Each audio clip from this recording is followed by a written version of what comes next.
Fala aí, galera. Espero que estejam todos bem. Hoje nós vamos fazer uma apresentação com o tema de relacionamento tóxico com o monorrepo. A ideia aqui é compartilhar os desafios que a gente utiliza, que a gente encontra ao utilizar monorrepos em larga escala aqui na Arquivei, a empresa que a gente trabalha. A gente escolheu esse título justamente para transferir a ideia dos desafios que a gente encontra, mas também do sentimento que a gente sente que deve continuar mantendo essa relação com monorrepos que é tão legal, apesar de existir os desafios. O nosso principal objetivo aqui é dar uma ideia geral da abordagem de monorrepo, para quem nunca ouviu ou ouviu falar muito pouco, compartilhadores que vocês provavelmente vão ter à medida que o monorrepo de vocês forem crescendo, e para quem já utiliza, enfim, se identificar com a gente de alguma forma também.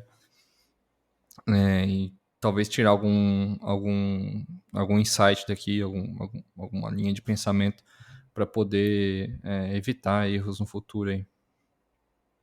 No ano passado a gente fez uma talk na ReactConf aqui também sobre como desconstruir monolitos, e hoje a gente gostaria então de adicionar um complemento aqui ao assunto, que é justamente monorreps, que monorreps é uma das abordagens possíveis quando você não quer se trabalhar com monolitos. Aqui estamos nós, o Paulo vai me acompanhar na apresentação hoje. Somos amigos de alguns anos. A Arquivei é a segunda empresa que a gente trabalha junto, na nossa turma. Estou há quase 3 anos aqui na Arquivei. Eu sou o Nicolas. Fala pessoal, eu sou o Paulo, estou no Arquivei já vai fazer quase um ano e bora lá. Aqui está a nossa agenda, os 4 grandes pontos que a gente quer tratar aqui, né, na apresentação. Então, como foi dito, a gente quer instigar as pessoas iniciantes, mas também trazer conteúdo para as pessoas intermédio e avançado ali, principalmente quando a gente está falando de monorrepos em larga escala. O primeiro ponto é basicamente dar uma ideia geral para quem está confuso, nunca ouviu falar. Depois a gente quer trazer as principais motivações, aquelas que a gente visualiza logo de cara, a pesquisar no Google ou conversar com alguma pessoa sobre o assunto. E basicamente a gente sabe que essas motivações estão relacionadas à experiência de desenvolvimento. Então depois, quais são as vantagens assumidas, né, aquelas que ninguém discorda, que como tudo na TI, ou quase tudo, a gente tem prós e contras para qualquer solução. Depois, em linhas gerais, os desafios que a gente enfrentou e enfrenta aqui no Arquivei e como a gente resolveu alguns deles ou como a gente ainda pensa em resolver. Então, uma introdução rapidinha aqui só para explicitar as coisas. Nesse primeiro momento, o monorepo vai parecer muito mais atraente do que as outras abordagens, mas a gente quer chamar a atenção aqui sempre para o pensamento crítico. A gente não está vendendo uma bala de prata, a gente só quer falar sobre a abordagem. É claro que a gente fala de coisas boas e depois também das coisas não tão boas assim. Então, primeira coisa, monorepo ele é um conceito, ele é uma ideia, né? Ele não é uma ferramenta. Isso é importante ressaltar, porque as ferramentas que facilitam a gente a construir monorepo são mais populares do que o próprio conceito. Pelo menos essa é a nossa percepção. Não sei se quem já vive nesse universo também é. Todos os benefícios que uma ferramenta proporciona ao utilizar, esses benefícios são abstratos e normalmente, na maioria das vezes, acaba ficando automático e aí a gente se desprende dos conceitos. Aqui está uma imagem básica, ou do canto superior direito, é basicamente como o monorepo funciona. Embaixo a gente tem os polyrepos, que são aplicações separadas, e ali a gente tem uma abordagem monolítica, tudo num repositório só. Polyrepo versus monorepo, então rapidinho, né? A gente tem no polyrepo alta carga cognitiva e no monorepo baixa carga cognitiva. Basicamente é o esforço mental que a gente faz sobre uma abordagem ou outra. Quando você quer compartilhar código, você provavelmente cria na abordagem de polyrepo, você provavelmente cria um novo repositório e aí você tem que fazer todas as configurações, escolher ferramentas. Você provavelmente aprendeu com o uso de algumas ferramentas, algumas ferramentas você pode não usar, querer usar novas ferramentas surgem em todo momento. E aí isso faz com que crie-se uma inconsistência no seu ecossistema de aplicações aí na empresa, enfim, na comunidade de forma geral. E no monorepo, a ideia é que você não tenha sobrecarga de nada, de configuração, de pensar, você só cria e aí você faz uso de tudo que já existe, todas as decisões tomadas e configurações feitas. Aqui também a questão de conhecimento centralizado e conhecimento distribuído. Por incrível que pareça, aqui a gente está falando de coisas inversamente proporcionais. O polyrepo ele centraliza, enquanto o monorepo distribui. Mas aí depois na ideia parece que um é inverso. Sim, é inverso. Por exemplo, pull request. Você vai ter silos de conhecimento de pull requests centralizados em alguns times, quando a gente está falando de polyrepo. E no monorepo a gente tem descentralizado, porque todo mundo está vendo tudo a todo momento, você está recebendo notificações, é possível visualizar, saber tudo o que funciona a cada commit ou não. Tá, beleza. Então é só juntar tudo num lugar e aí você já tem o monorepo automaticamente. Não, juntar tudo no único repositório é uma premissa, né? É o primeiro passo e uma premissa para implementar as ideias e os conceitos de monorepo. E aqui estão algumas das ferramentas que vai facilitar fazer o trabalho pela gente. As ferramentas já são boa parte das abstrações das ideias e conceitos, eu diria que até essenciais quando a gente quer construir monorepo. Para os mais experientes, a gente sabe que existem abordagens diferentes, uma abordagem B, C, D, mas como a gente está limitado pelo tempo, a gente precisa ir direto ao ponto, pela linha de raciocínio mais simples também. Monorepo, abreviação de monorepositórios, ou do inglês monorepositories. Monorepos estão ficando bem populares, aqui a gente vai passar pelas motivações de se utilizar um monorepo. O termo tem crescido a cada ano, as próprias ferramentas têm crescido o uso a cada ano, isso é bem legal de se ver.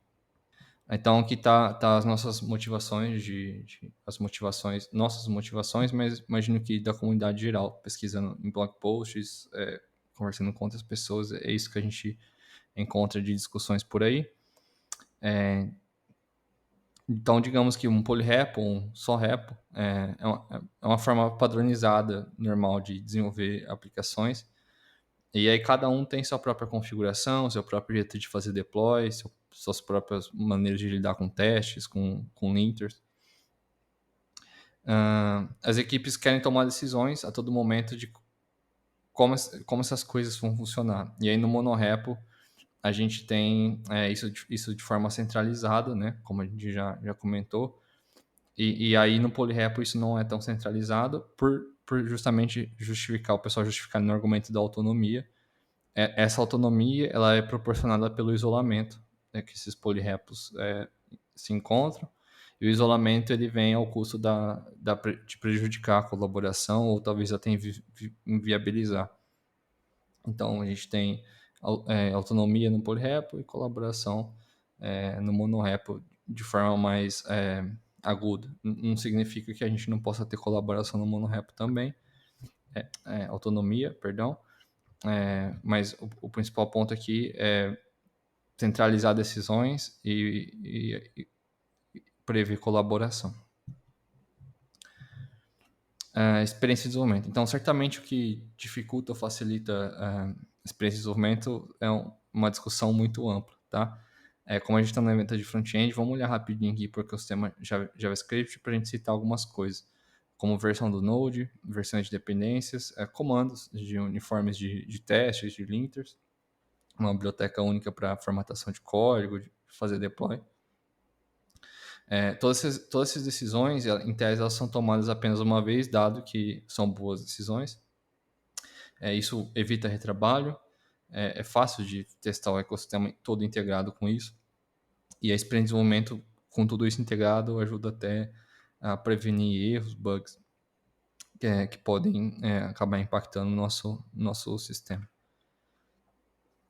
Então, fácil colaboração e compartilhamento de código. Então, quando você possui o seu código todo num único lugar, a probabilidade de duplicação de código é relativamente reduzida, na teoria, pelo menos, Na prática, a gente vai comentar sobre isso, que acaba dependendo de um grande fator, que é o fator humano, mas é inegável que o monorepo facilita que pessoas de diferentes equipes trabalhem num conjunto de infraestrutura compartilhada, mesmo que a infraestrutura seja diferente.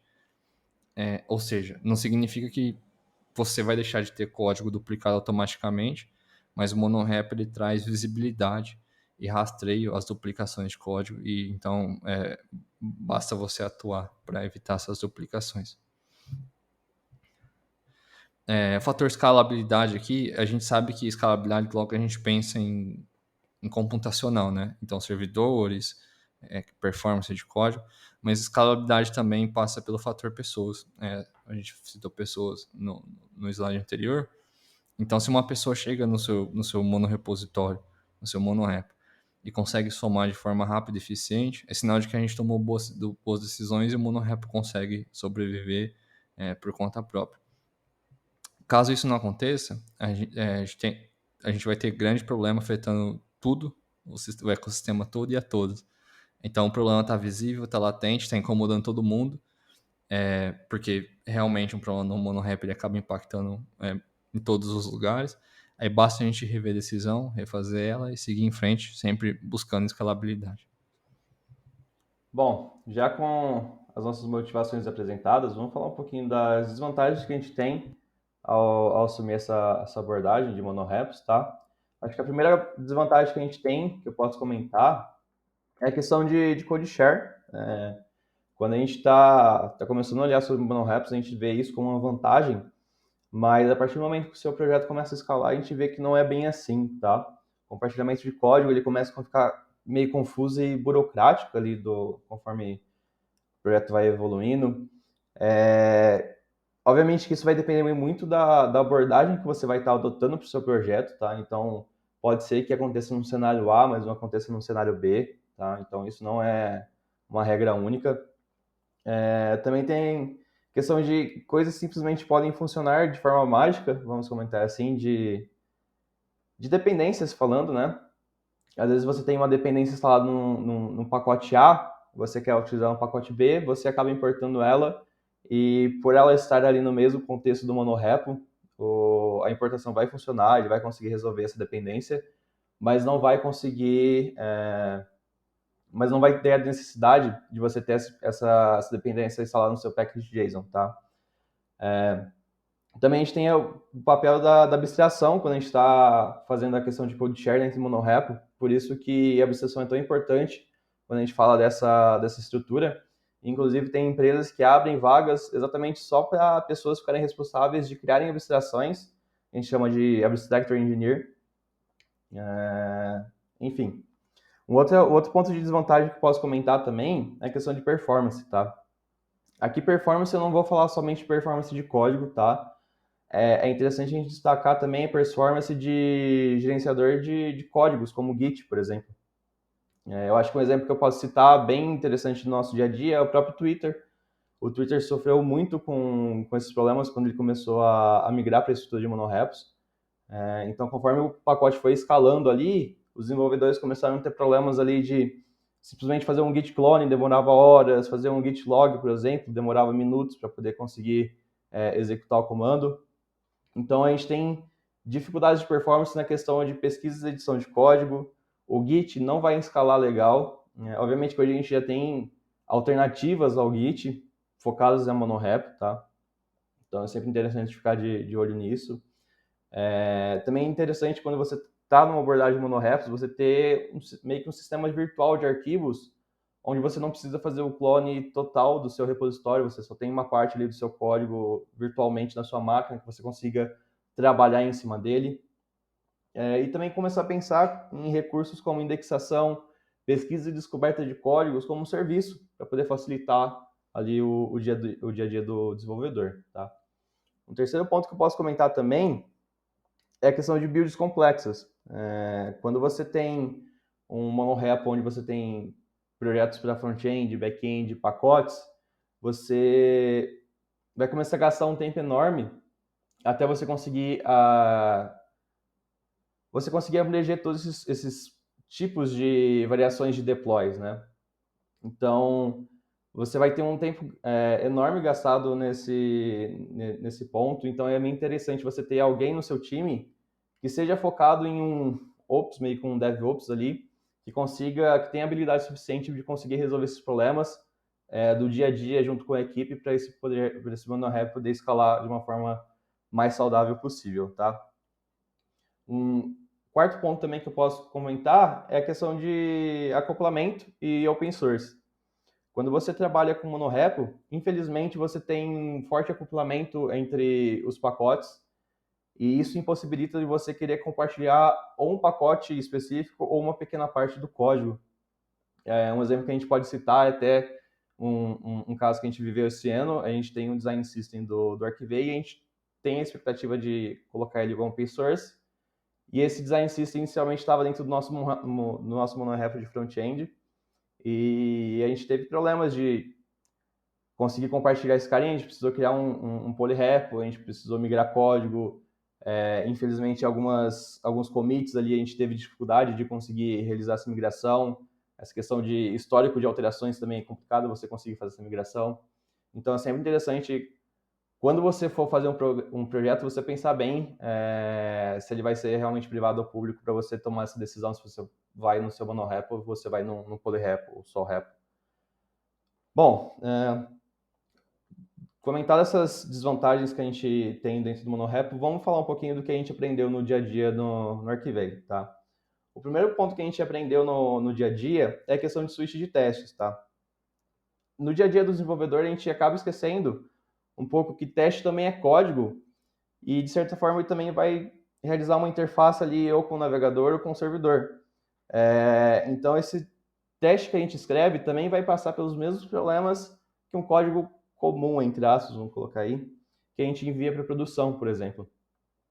Então, a partir do momento que você tem testes mal escritos, por exemplo, ou mal otimizados, você começa a ter impactos não somente no seu time, mas no time de engenharia como um todo. Por quê? Testes mal escritos, eles vão começar a impactar na questão da pipeline. Então, você vai ter builds mais demoradas, pipelines que vão demorar muito mais para passar do que o esperado, estouros de pipeline. Então, sempre pensem em questão de testes de uma forma bem carinhosa dentro de uma arquitetura monorepo, tá? Um segundo ponto que eu posso comentar é a questão do conceito. Aqui no Archivay a gente deixou um pouco de lado o conceito de monorepo, a gente meio que se apoiou na ferramenta que a gente utiliza Lerna hoje para fazer os monorepos.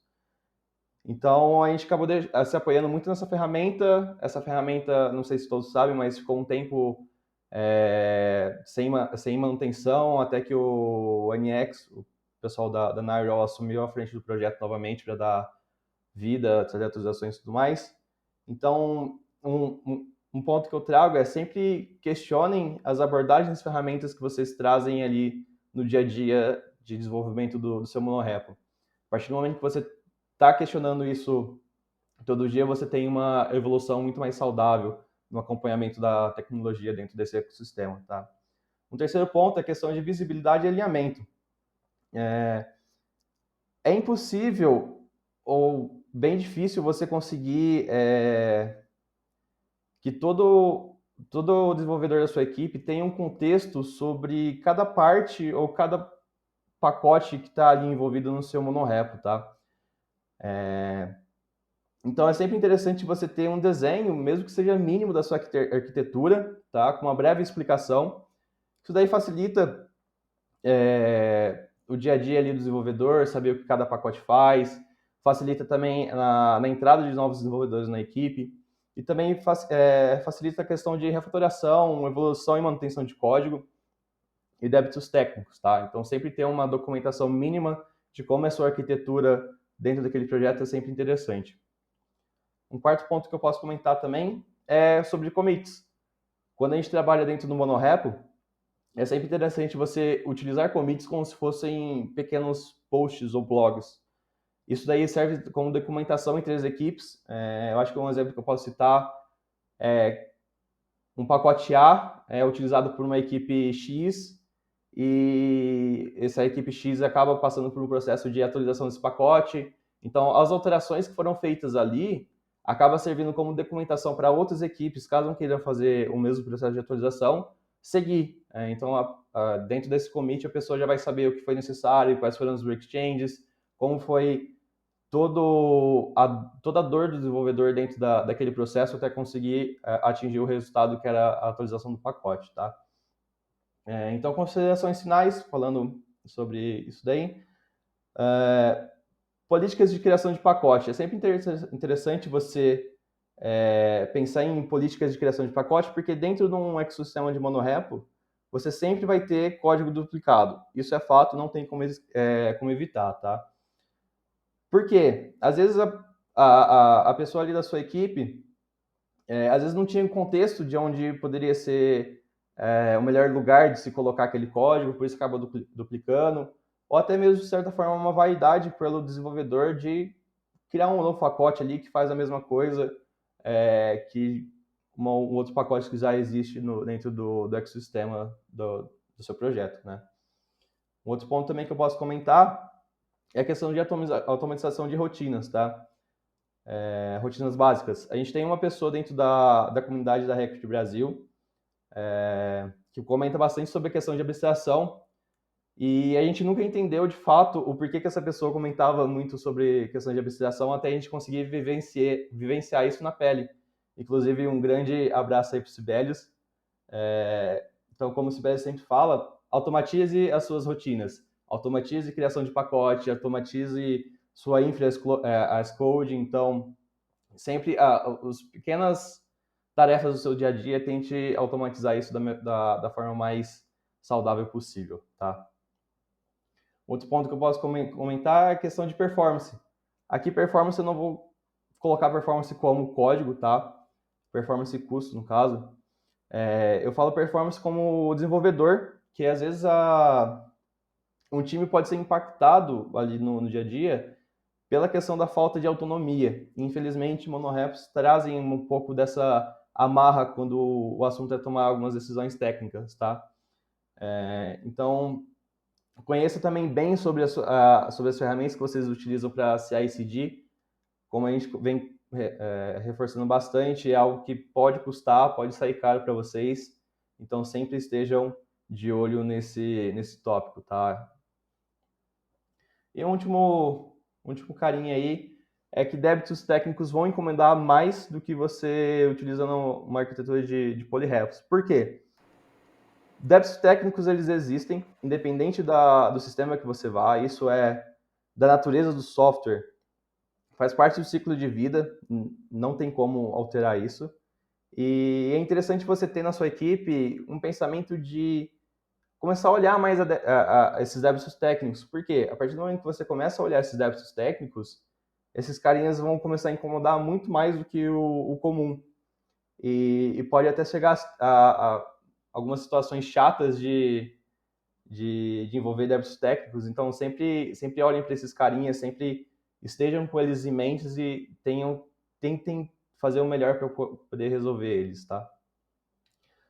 Bom, eu acho que era isso. Muito obrigado aí a todos que puderam acompanhar a palestra. Tá aí nossos contatos, meu e do Nicolas. Fiquem à vontade para dar feedback, mandar uma mensagem lá. A gente vai trocando ideia pelas redes sociais. E é isso, pessoal. Obrigado. Galera, muito obrigado por nos acompanhar. Agradecer a organização mais uma vez por nos dar a possibilidade da participação aqui. É uma honra poder estar tentando somar de alguma forma. Espero que vocês tenham gostado. Forte abraço, se cuide.